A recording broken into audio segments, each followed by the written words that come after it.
ಸಮ್ಮೇಳನ ಇದನ್ನ ರೆಡಿ ಮಾಡಿ ಕಳೆದ ವರ್ಷ ದೇವರು ಕೊಟ್ಟ ದರ್ಶನ ಈ ವರ್ಷದಲ್ಲಿ ಅದು ಪೂರೈಸಲ್ಪಡಲಿಕ್ಕೆ ಕೈಗೂಡಲಿಕ್ಕೆ ಬಂತು.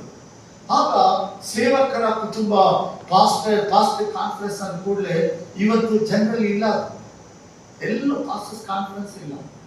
ಎಲ್ಲ ಕಡೆ ನಾವು ನೋಡುವಾಗ ಪಾಸ್ಟರ್ ಕೂಟಗಳಿದೆ, ಪಾಸ್ಟರ್ ಫೆಲೋಶಿಪ್ ಇದೆ, ಪಾಸ್ಟರ್ ಮೀಟಿಂಗ್ ಇದೆ, ಆದರೆ ಪಾಸ್ಟರ್ಸ್ಗಳಿಗೆ ಕಾನ್ಫರೆನ್ಸ್ ಒಂದು ಇಲ್ವೇ.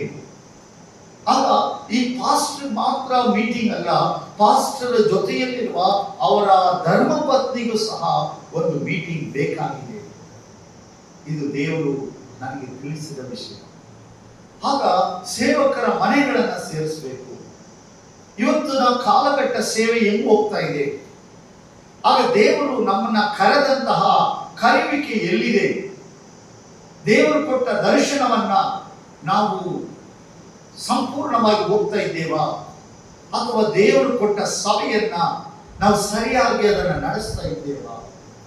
ಇದು ನಮ್ಮ ಮನೆಯವರು ಈ ಸೇವೆ ಒಳಗಡೆ ಎಲ್ಲಿದ್ದಾರೆ? ಆಲ್ಮೋಸ್ಟ್ ಎಲ್ಲ ಪಾಸ್ಟರ್ ಮೀಟಿಂಗ್ ನೋಡ್ಬೋದು, 80ರಿಂದ 85% ಪಾಸ್ಟರ್ ಮಾತ್ರ ಇರ್ತಾರೆ, ಪಾಸ್ಟರ್ ವೈಫ್ ಎಲ್ಲೂ ಇಲ್ಲ. ಆಗ ಸೇವಕರ ಹೆಂಡತಿಯರಿಗೆ ಯಾವ ಕೂಟಗಳಲ್ಲಿ ಮೀಟಿಂಗ್ಗಳು ಇರೋದೇ ಇಲ್ಲ. ಆಗ ದೇವರು ಈ ಒಂದು ಕಾರ್ಯ ನನ್ನ ಹೃದಯದಲ್ಲಿ ಹಾಕಿದಾಗ ನಾನು ಇದನ್ನು ಹೇಳಿದೆ, ಎಸ್ ಲಾರ್ಡ್, ನಾನು ಇದನ್ನು ಮಾಡ್ತೇನೆ ಅಂತ ದೇವರಿಗೆ ಒಪ್ಪಿಸಿದೆ. ಅದನ್ನ ಕಾರ್ಯ ಮಾಡ್ಲಿಕ್ಕೆ ಆಗ್ತಾ ಇದ್ದೇನೆ. ಅದು ತುಂಬಾ ಕಷ್ಟಪಡ್ತಾ ಇದೆ, ಬಹಳ ಕಷ್ಟ ಇದನ್ನು ಮಾಡೋದು. ಆಗ ಅನೇಕ ಜನರಲ್ಲಿ ಏನ್ ಬರ್ತದೆ, ಒಂದು ಪಾಸ್ಟರ್ ಮೀಟಿಂಗ್ ಅಂತ ಕೂಡಲೇ ಇವ್ರು ಎಷ್ಟು ಹಣ ಕೊಡ್ತಾರೆ?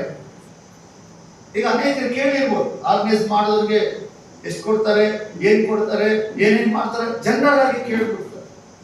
ಆದ್ರೆ ಈ ಸೇವೆ ಬಂದು ಹಣಕ್ಕಾಗಿಯೋ ಹಣವನ್ನು ಕೊಟ್ಟು ಮಾಡುವುದಲ್ಲ, ಇದು ದೇವರ ವಾಕ್ಯವನ್ನ ಕೊಟ್ಟು ಮಾಡುವ ಸೇವೆ. ನಾವು ಯಾವುದು ಹಣ ಇಲ್ಲ, ನಮ್ಗೆ ಹಣ ಇಲ್ಲ ಸರ್, ನಾವೇ ಉಪವಾಸ ಇದ್ದು ನಮ್ದು ಲೋನ್ಗಳೆಲ್ಲ ಇದಾವೆ, ಮಕ್ಕಳಿಗೆ ಫೀಸ್ ಕಟ್ಟೋದೆಲ್ಲ ಇದೆ, ಅದನ್ನೆಲ್ಲ ನಿಲ್ಲಿಸಿ ಆ ದುಡ್ಡನ್ನ ತಂದು ನಾವು ಊಟ ಹಾಕ್ತಾ ಇದೀವಿ ಮೀಟಿಂಗ್ ಬರೋರಿಗೆ. We are lot of trouble. ಆಗ ಸೇವಕ ಬಹಳಷ್ಟು ಕಷ್ಟಪಡ್ತಾನೆ, ಅದರ ನಡುವೆ ದೇವರ ರಾಜ್ಯಕ್ಕಾಗಿ ಅವನು ಕೆಲಸ ಮಾಡಬೇಕು. ಇದೇ ಈ ಕೂಟ. ನಮಗೆ ಹೆಚ್ಚು ಜನ ಮೀಟಿಂಗ್ ಬೇಡ, ನಮಗೆ ಬರೀ ಒಂದು 20 ಜನ ಸಾಕು. 20ರಿಂದ ಹೈ 25 ಫ್ಯಾಮಿಲಿ, ಅದಕ್ಕೆ ಮೇಲೆ ಬೇಡ.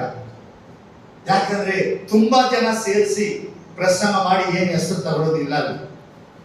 4 ಜನ